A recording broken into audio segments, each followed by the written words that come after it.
오늘 읽은 본문은 수천 년 전에 일어난 사건이지만 저는 이 말씀을 읽으면서 오늘의 교회들을 보게 될 수밖에 없었습니다. 이 말씀을 읽으면서 아마 많은 분들이 야, 이스라엘 백성들은 왜 이렇게 어리석을까 이렇게 말하는 분도 많았을 거예요. 홍해의 놀라운 기적을 봤잖아요. 또 만나를 주시고 메추라기를 주시고 그리고 반석에서 물이 나오는 그런 기적도 경험하고 굉장히 그런 놀라운 일들을 많이 경험했음에도 불구하고 어찌 이런 어리석은 일을 행할 수 있을까 이렇게 말하는 분들도 많이 있을 겁니다.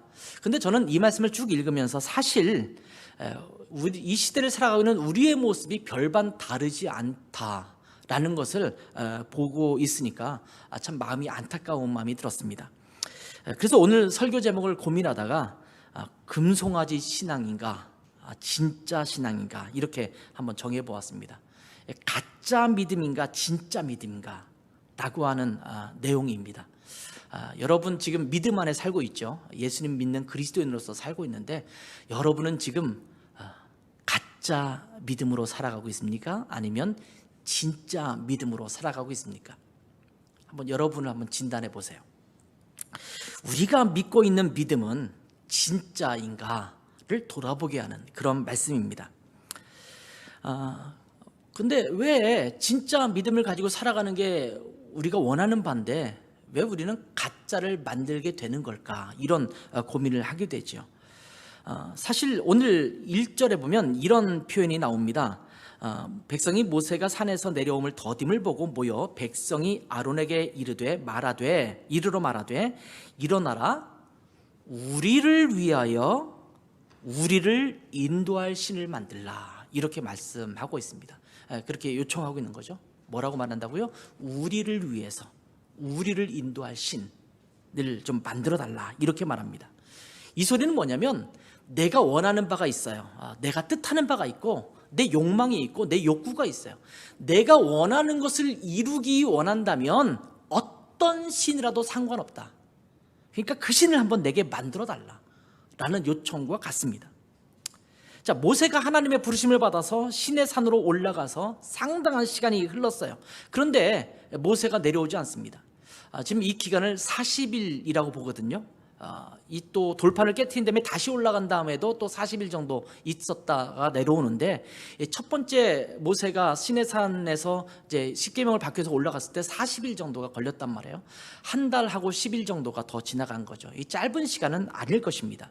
이스라엘 백성들이 60만 명 이상, 장정만 60만 명이니까 이게 추정을 한다면 뭐 100만 명, 뭐 200만 명 가까울 수도 있다 이렇게 말을 하는데 그 많은 분들이 이끌었던 지도자 모세가 40일 동안 눈에 보이지 않습니다. 물론 말하고 올라갔어요. 내가 하나님을 만나러 시내산에 올라간다 이렇게 말하고 올라가는데 뭐 오늘날처럼 카톡으로 서로 주고받을 수 있는 것도 아니고 전화를 할 수 있는 것도 아니고 그런 상황에서 전혀 감감무소식으로 모세에 대한 소식을 듣지 못하니까 그들이 조급증을 갖게 된 것입니다. 불안한 마음을 갖게 된 것입니다. 그동안 모세의 인도에 따라서 하나님의 일하심을 보았습니다. 그런데 그 하나님의 능력과 일하심을 보여주었던 지도자 모세가 눈에 보이지 않습니다. 그리고 어떻게 되는지 알 수 없어요. 물론 하나님을 만나러 갔다고 말은 했는데 도대체 아무런 소식이 없는 그런 상황에서 그들은 그냥 할 일 없이 시내 광야에서 머물고 있는 것에 대한 불안함이 있었을 겁니다. 야, 우리는 분명히 가나안 땅으로 간다고 했는데 지금 시내 광야에서 머물러서 가지도 못하고 오지도 못하고 우리의 지도자는 어디론가 사라져버리고 그러면 우리는 도대체 무엇을 의지하고 어떻게 할 것인가에 대한 고민을 하기 시작한 겁니다. 도대체 우리는 어떻게 하면 좋은가? 이 불안함과 조급증을 갖게 된 것입니다. 보통 종교학자들이 하나님이 왜 생겨났는가? 하나님은 결국 인간이 만들어냈다. 왜냐하면 뭐 태풍이 불어치고 번개가 치고 벼락이 치고 천둥이 치고 이런 것들을 보면서 자연재해와 이 환경들을 보면서 불안한 마음이 들거든요. 이 불안한 마음 속에서 우리가 어떻게 하면 좋은가? 이거는 도대체 우리의 능력으로는 할 수 없는 부분이잖아요. 지금 현대를 살아가는 우리들에게도 사실은 막을 수 없는 것들이 너무 많거든요. 쓰나미가 한번 몰려온다고 생각해 보세요. 이거는 뭐 우리 손으로 어떻게 할 수 있는 방법이 없어요. 산세태가 일어나서 막 그 돌덩이랑 이런 것들이 몰려온다고 치면 여러분이 무엇으로 그걸 막겠습니까? 우리가 아무리 많은 것을 대비한다 하더라도 우리가 막을 수 없는 자연재해들이 너무나 많거든요. 갑자기 찾아오는 한파특보라고 하죠. 근데 지금 대관령이나 이쪽에는 영하 5도, 6도까지 내려갔다고 얘기를 해요. 근데 여러분, 이거는 약과잖아요. 우리가 영화 같은 걸 좀 보면 미래에 이 자연재해 때문에 나타나는 현상이 영화에 나타나는 경우가 있는데, 저도 그런 영화 몇 개 봤거든요. 근데 갑자기 하루 이틀 사이에 영하 20도, 50도 막 이렇게 내려가요. 영화에서는 그렇단 말이에요. 그러면 그거를 막을 수 있겠어요? 사람들이 그냥 속수무책으로 당하고 죽어버리는 그런 상황들이 보이잖아요. 근데 옛날 원시시대 때 살았던 사람들도 그런 상황 속에서 인간으로서는 어찌할 수 없는 일이 있다 보니까 의지할 것을 찾기 위해서 신이라는 존재를 만들어냈다. 이것이 종교학에서 말하는 보통 종교에 대한 정의라고 말하기도 합니다. 불안한 거예요. 이러니까 뭔가를 의지하고 싶은 걸 찾다 보니까 안 되는 거예요. 기독교인들 중에서도 이 점집에 가는 분들이 좀 있거든요. 또 유사무당이라고 저는 부르기도 하는데, 분명히 이름은 전도사거나 목사거나 그렇긴 한데 마치 점치는 것과 거의 별반 다를 바 없는 그런 분들도 있어요. 그래서 안수기도 해주고 손을 얹으면 막 보인대나 그러면서 내가 그렇게 말해주고 거기에 헌금 내고 들어오는데 그게 복채 내고 점집에 가는 것과 무슨 다른 게 있나, 이런 생각이 들어요. 여러분, 그런 사람 있으면 찾아가지 마세요. 가짜입니다. 정말이에요. 그건 가짜예요. 그런 것을 우리는 기대를 해요. 근데 거기에 사람들이 많이 모여요. 많이 가요. 왜냐하면 불안하거든요. 내 미래가 어떻게 될 것인지, 내 자녀가 어떻게 될 것인지, 결혼을 어떻게 할 것인지, 결혼한 사람은 또 내 자녀를 어떻게 낳을 것인지, 자녀가 어떻게 될 것인지 막 이렇게 궁금하니까 결국은 기독교인이니까 어떻게 할 수 없으니까 유사한 그런 것을 찾아다니는 경우가 참 많거든요. 이스라엘 백성들이 지금 그런 상황에 놓여졌습니다. 지금 가나안 땅으로 가는 여정 가운데 있어요. 아직 여기는 정착할 땅이 아니에요. 그런데 지도자가 없어요. 도대체 하나님이 내게 뭐라고 말씀하시는지, 우리를 어떻게 이끄시는지 알 수가 없어요. 그러니까 조급증이 생기고 불안한 마음이 생 것입니다. 그래서 백성들은 아론에게 찾아와서 이렇게 말합니다. 일어나라, 우리를 위하여 우리를 인도할 신을 만들라, 이렇게 말합니다. 가만히 있지 말고 일어나서 좀 우리를 인도할 신을 좀 만들어 달라고 요청합니다. 이 신을 만들라라는 단어가요, 명령형입니다. 히브리어 원어에도 명령어로 쓰여 있어요. 그러니까 아론은 굉장히 압박감을 당하고 있는 상황을 지금 보여주고 있습니다. 아론이 지도자 중에 한 명이었음에도 불구하고 이 백성들의 압박이 몰려오니까 여기에 굴복하고 있는 상황입니다. 이러한 백성의 닥달에 아론은 무엇을 요구하냐면 백성들에게 금고리를 좀 다 빼서 가져오라, 이렇게 말합니다. 수백만 명이 있는 귀에 걸었던 금고리들을 다 빼서 가져오게 합니다. 그리고 이것을 가지고 금송아지를 만듭니다. 그리고 4절에 보면 이스라엘 백성들에게 뭐라고 말하냐면, 이는 너희를 애굽 땅에서 인도하여 낸 너희의 신이다, 이렇게 말합니다. 참 안타까운 것은 아론은요, 고민도 하지 않고 금고리를 가져오라고 지시합니다. 정상적인 또 영적인 지도자는 어떻게 해야 되냐면, 그런 압박이 오잖아요. 그러면 잠깐만 멈춰봐. 나도 좀 하나님 앞에 기도할 시간을 좀 가질게. 하나님 앞에 물어볼게. 이렇게 말하고 대응하는 것이 정상적인 영적인 지도자예요. 그런데 아론은 문제가 뭐냐면 전혀 생각을 안 해요. 고민하지 않아요. 그리고 그런 압박이 찾아오니까 이 압박을 빨리 모면하기 위해서 금고리를 가져오라고 말하면서 대안을 만들어가는 겁니다. 여러분, 우리에게 압박이 오는 상황이 있잖아요. 그것이 직장일 수도 있고, 아니면 결혼일 수도 있고, 자녀를 낳는 것일 수도 있겠고, 아니면 취업일 수도 있고, 여러 가지 요소들이 있단 말이에요. 그런 압박이 찾아올 때 여러분, 너무 쉽게 대응하지 마세요. 고민 좀 해야 됩니다. 기도를 좀 해야 된다는 말씀이에요. 근데 많은 그리스도인들이 그런 압박이 찾아오면 하나님 앞에 무릎 꿇고 기도하면서 고민하지 않아요. 이런 상황이 있는데 내가 어떻게 하는 것이 하나님이 가장 기뻐하시는 것일까? 고민 좀 해야 되잖아요. 근데 너무 고민의 과정이 없어요. 하나님 앞에 기도하는 과정이 없어요.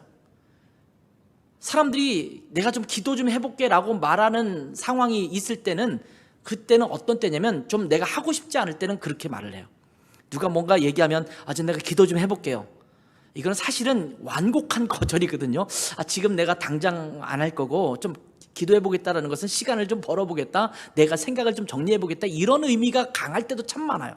근데 그런 거 말고 정말 하나님 앞에 내가 기도해서 하나님의 뜻이 무엇인지를 좀 찾는 시간이 필요하다는 거예요. 여러분, 삶의 위기가 찾아올 때가 있죠. 삶의 문제가 찾아올 때가 있죠. 어려움이 찾아올 때가 있잖아요. 그럼 뭘 해야 돼요? 고민해야 돼요. 어떤 고민이냐면 어떻게 하면 이걸 잘 해결할 것일까? 이런 고민이 아니라 하나님이 무엇을 더 기뻐하실까?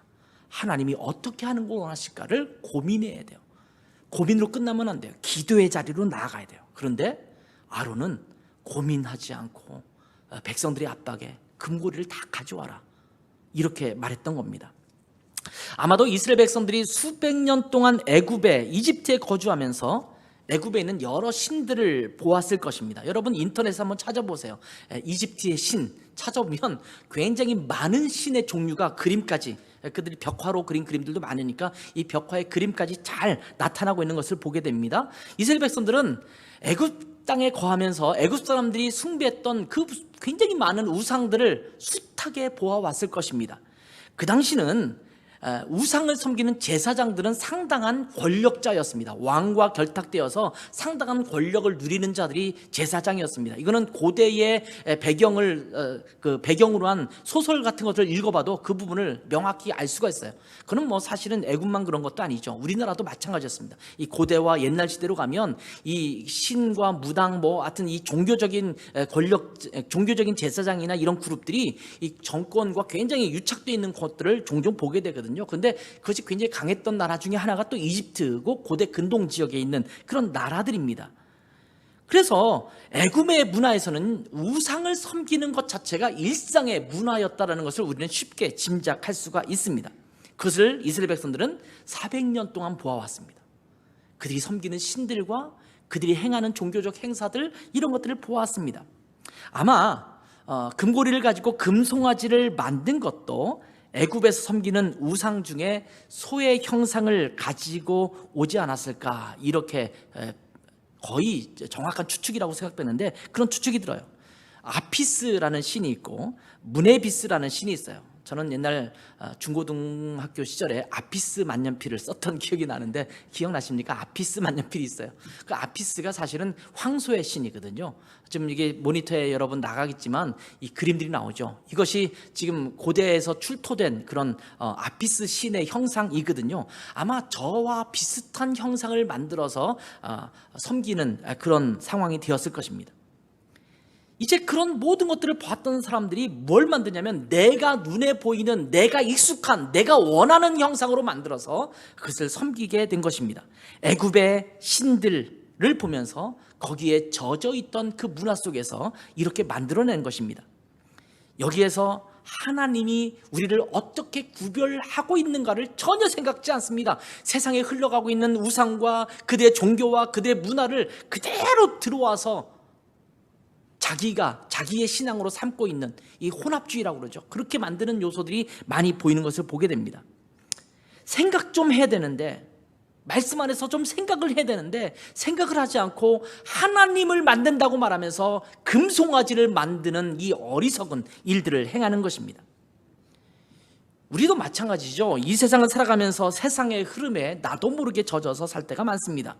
그러다 보니까 나도 모르게 옳고 그름의 판단도 하지 않고 세상의 흐름을 따라갈 때가 많습니다. 오히려 세상에서 보이는 것이 더 분명하다고 여기고 있기 때문에 보이지 않는 하나님의 가치를 따라 살아가는 것은 너무 어렵다, 이렇게 말하기도 해요. 왜냐하면 하나님의 가치는 진짜 눈에 보이지 않거든요. 눈에 보이는 세상의 가치들을 보면 이렇게 따라가야 되는 것 아니냐, 이런 생각을 하게 됩니다. 그래서 기독교 신앙을 세상의 것들로 교묘하게 바꾼 것들이 우리 안에 들어와 있는 것이 너무 많다라는 거예요. 혼합주의라고 말을 했죠. 어떤 경우는 세속화라는 표현을 쓰기도 해요. 교회의 세속화. 불교에 있는 이점들, 다른 종교에 있던 이점들, 이런 것들을 다 가져와서 이 기독교 신앙에 믹싱을 하는 게 혼합을 해버려요. 그리고 좋은 거를 택하고 나쁜 걸 버리는 거예요. 이스라엘 백성들이 이제 가나안 땅에 정착하면서도 살아가면서 하나님을 섬겼지만 때로는 바알 신도 섬기고 또 다른 신들도 섬겼어요. 왜 그런지 아세요? 그들이 풍요하게 하고 또 자식을 많이 낳게 하고 이런 좋은 요소들이 있거든요. 그러니까 그들 가운데도 섬기고 때로는 또 하나님한테도 나가서 예배드리고 제사드리고 이런 일들을 했던 것이 이스라엘 백성들의 모습이거든요. 그러면서 교회 안에 교묘하게 하나님의 것이 아닌 세상의 것이 들어와서 차지하고 있는 경우를 많이 보게 됩니다. 그러면서 그것이 진리인 양 스스로를 속일 때가 많습니다.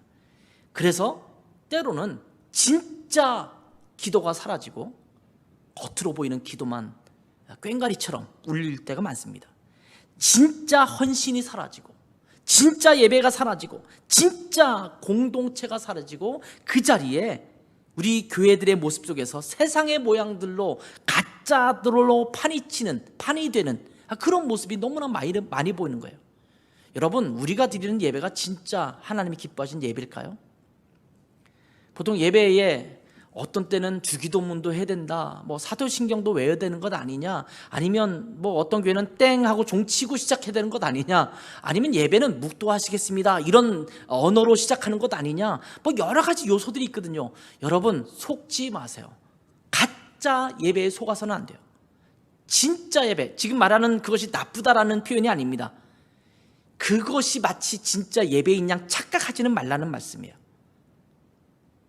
기도할 때 시간을 많이 해야 되고 막 소리를 많이 질러야 되고 주여 삼창을 꼭 해야지만 하나님이 들으시고, 전 주여 삼창이 나쁘다 아니면 큰 소리 기도하는 게 나쁘다는 말씀이 아닙니다. 부르짖어 기도하라고 주님께서 말씀하셨기 때문에 우리는 부르짖어 기도해야 합니다. 목이 쉬도록 기도할 필요가 있습니다. 예수님께서도 자기 땀방울이 핏방울이 되기까지 기도하셨다고 한다면 간절하게 주님 앞에 그렇게 기도하는 부분이 있어야 합니다. 근데 우리는 진짜 하나님 앞에 아뢰는 내 속마음을 하나님 앞에 하나님과 맞대면하고 드리는 기도가 아니라 그냥 내가 그 시간을 채우고 어떤 형태만 갖춤으로써 내가 기도했다고 착각하고 있거든요.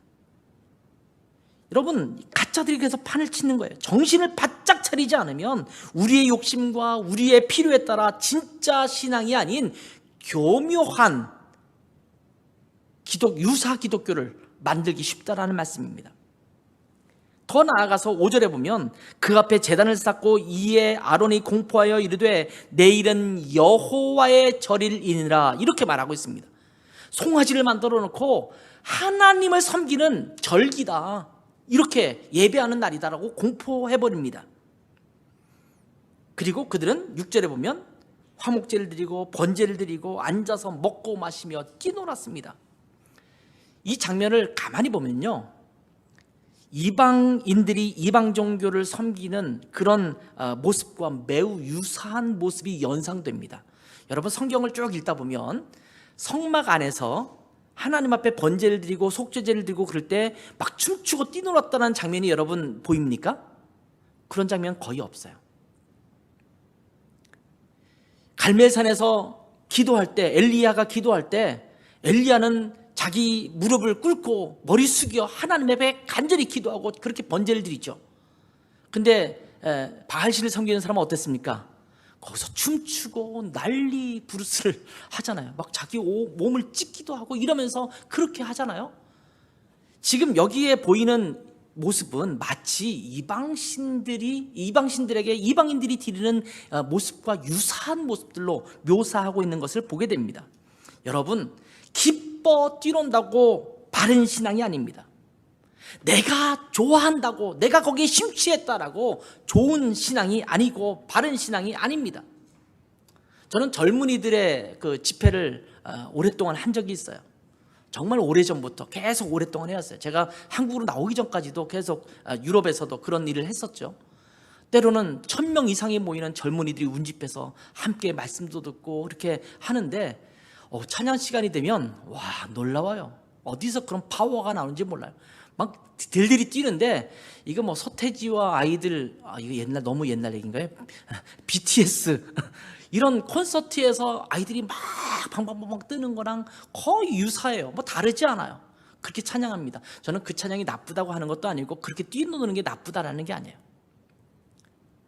문제는 정말 하나님을 찬양하며 그렇게 뛰노느냐, 아니면 자기가 좋아하는 멜로디, 자기가 좋아하는 비트, 자기가 좋아하는 그 요즘 트렌드에 맞는 찬양들, 이런 것들이 그 분위기가 막 맞춰지니까 밴드가 있고 드럼이 있고 전자기타가 있고, 그러니까 거기서 그 분위기에 맞춰서 뛰는 것이냐는 우리가 좀 돌아볼 필요가 있어요.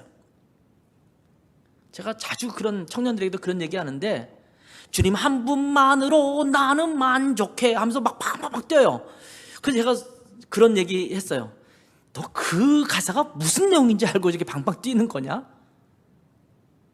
주님 한 분만으로 만족해 라고 막 뛰고 나서는 굉장히 많은 것들을 추구하면서 그게 안 이루어지면 고민하고 속상해하는 우리의 현실로 돌아오잖아요.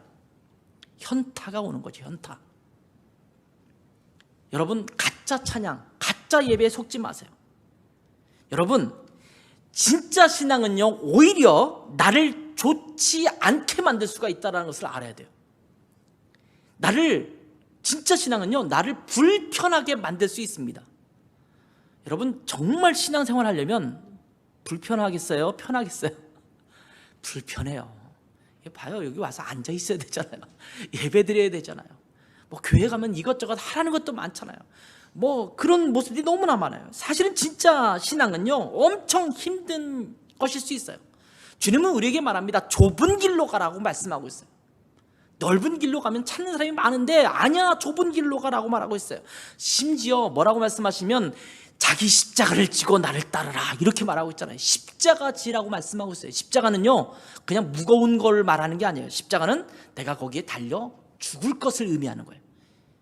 자기가 십자가에 달려 죽을 사람이, 그 죄인이 그 십자가를 지고 올라가는 거거든요. 그러니까 십자가를 진다는 말은 단순히 무거운 것을 말하는 게 아니에요. 나를 죽이는 작업이거든요.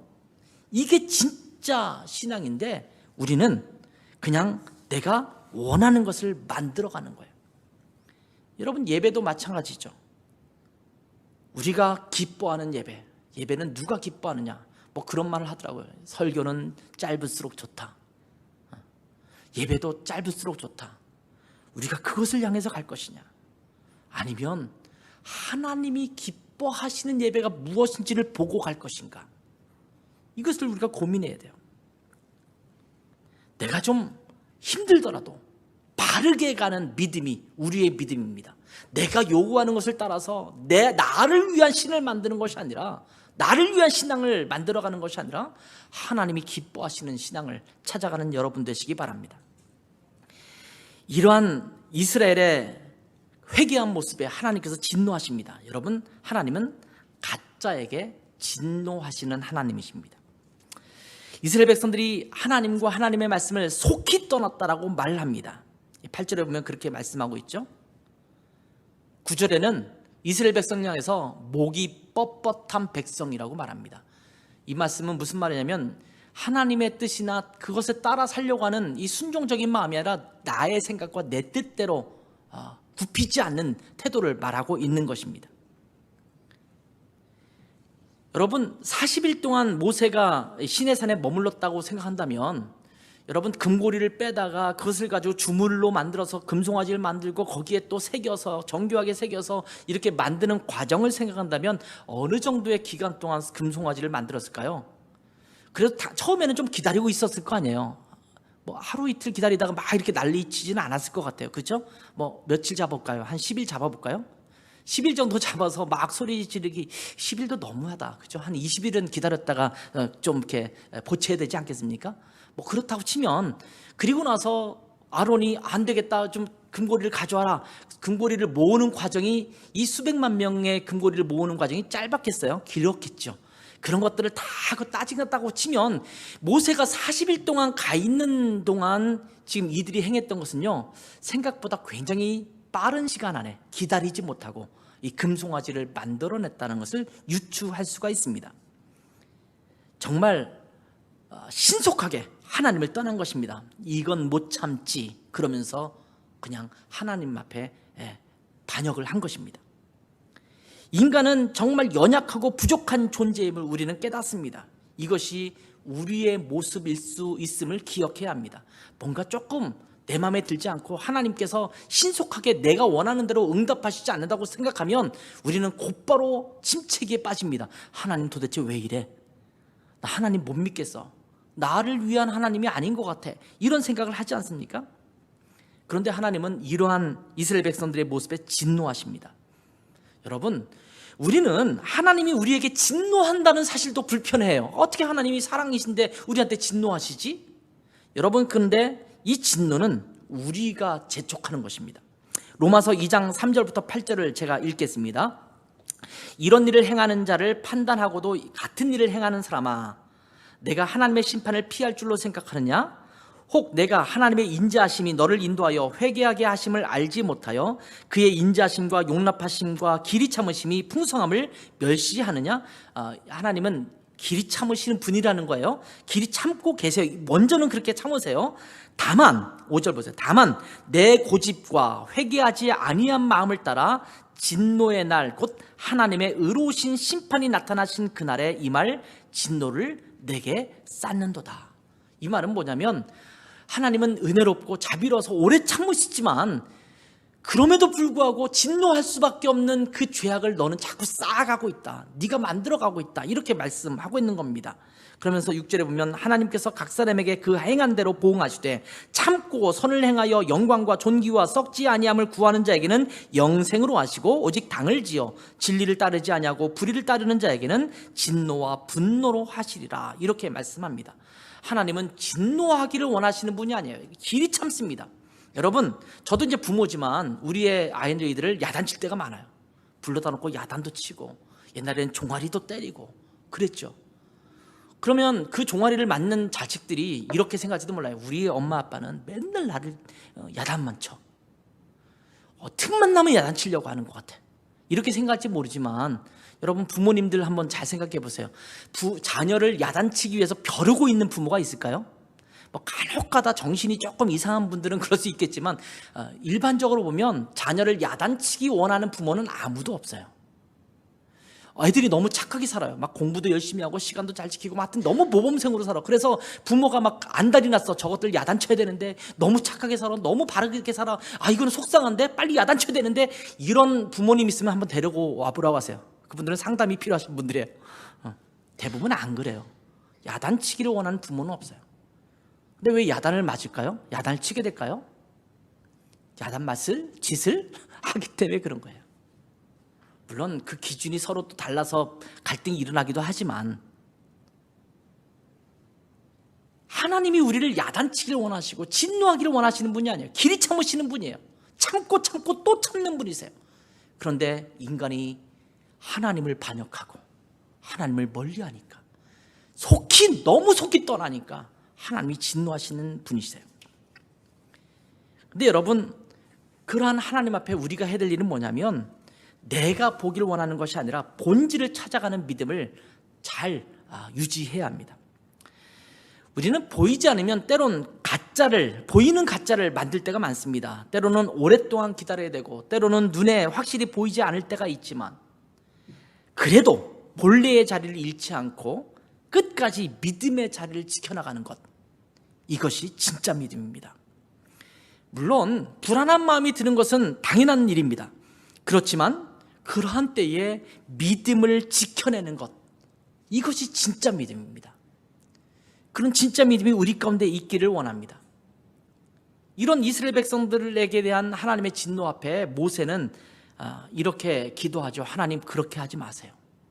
그 이후에 쭉 나오는 말씀이 10절, 11절, 12절, 13절 계속 그렇게 나오죠. 하나님은요 10절에 뭐라고 말씀하시냐면 내가 너를 하나님 나라로 세우겠다. 다 진멸해버리고 모세 너 하나만 살려서 너를 통해서 하나님의 나라를 다시, 이스라엘 백성을 다시 구성하겠다, 이렇게 말씀하시거든요. 근데 그것을 향해서 모세가 뭐라고 말합니까? 아니요, 그러지 마세요. 그럼 사람들이, 다른 이방인들이 보고 하나님이 구원한다고 말해놓고 결국 이 광야에서 다 죽이려고 구원해낸 거냐, 이렇게 비아냥거려서 하나님의 영광이 손상되지 않겠습니까? 그렇게 하지 마세요, 이렇게 이야기를 하죠. 여러분, 누군가 잘못하고 있다면 우리는 하나님 앞에 긍휼을 기도해야 합니다. 함께 화를 내기보다는 공동체를 살리는 기도를 우리가 하나님 앞에 드려야 합니다. 그래야지 공동체가 회복될 수 있고 공동체가 살아날 수 있습니다. 우리 공동체, 우리 라이트하우스 김포교회 공동체가, 우리 교회가 본질을 회복하도록 우리 모두가 함께 기도해야 합니다. 교회들이 문제가 있다라고 말하잖아요. 요즘 교회에 문제가 있다고 말하잖아요. 그 모습을 보면서 우리가 화를 내는 것이 아니라 하나님 우리를 긍휼히 여겨 주십시오. 본질을 회복하게 도와주십시오. 교회가 정신 차리게 도와주십시오. 교회가 회복되게 도와주십시오. 이런 기도로 나아가야 돼요. 모세가 이 자리에서 맞습니다. 어떻게 저들이 저럴 수 있습니까? 내가 잠깐 떠나왔는데 어떻게 저렇게 할 수 있단 말입니까? 맞습니다. 그냥 불을 내려서 확 멸해버리십시오. 내가 있지 않습니까? 나를 통해서 해주십시오. 이렇게 말하지 않았습니다. 그 뒤에 보면 오늘 본문은 아니지만 내 이름을 생명책에서 지우더라도 하나님 긍휼히 여겨 주십시오. 이 시대의 교회를 보면 안타까운 마음과 슬픈 마음과 뭐 이런 마음이 들잖아요. 그럴 때 우리가 해야 될 일은 뭐냐면 이 시대의 교회들이 그러한 본질을 찾아가도록 우리가 함께 기도해야 합니다. 그리고 기도할 뿐만 아니라 우리가 그러한 일을 위해서 헌신해야 합니다. 우리 라이트하우스 김포교회는 이제 막 시작한 작은 교회지만 이런 사역을 위해서 드려지는 교회가 되기를 바랍니다. 라이트하우스 김포교회를 보면서 교회가 이래야 되는구나 깨닫게 하고 그것을 보여주고 등대 역할로서 인도해내고 그런 일을 해야 될 줄 믿습니다. 라이트하우스 무브먼트의 사역의 목적이 그것이기도 합니다. 그래서 우리는 또 이 김포에서 이렇게 사역을 하고 있는 거예요. 혹시 우리가 원하는 그 모습의 금송아지를 만들어내고 하나님이라고 섬기고 있지는 않은지 우리 자신을 돌아봐야 합니다. 내 믿음은 진짜 믿음인가? 내가 원하는 것을 금송아지처럼 만들어서 섬기려고 하고 그것에 빠져 있지는 않은가를 돌아봐야 합니다. 우리가 원하는 것을 내세우고는 마치 하나님의 뜻인 것처럼 포장하고 있지는 않은지 우리 자신을 살펴보아야 합니다. 신앙의 본질을 추구하기보다는 세상의 모습을 흉내내려고 하고 있지는 않은가 우리는 한번 돌아봐야 합니다.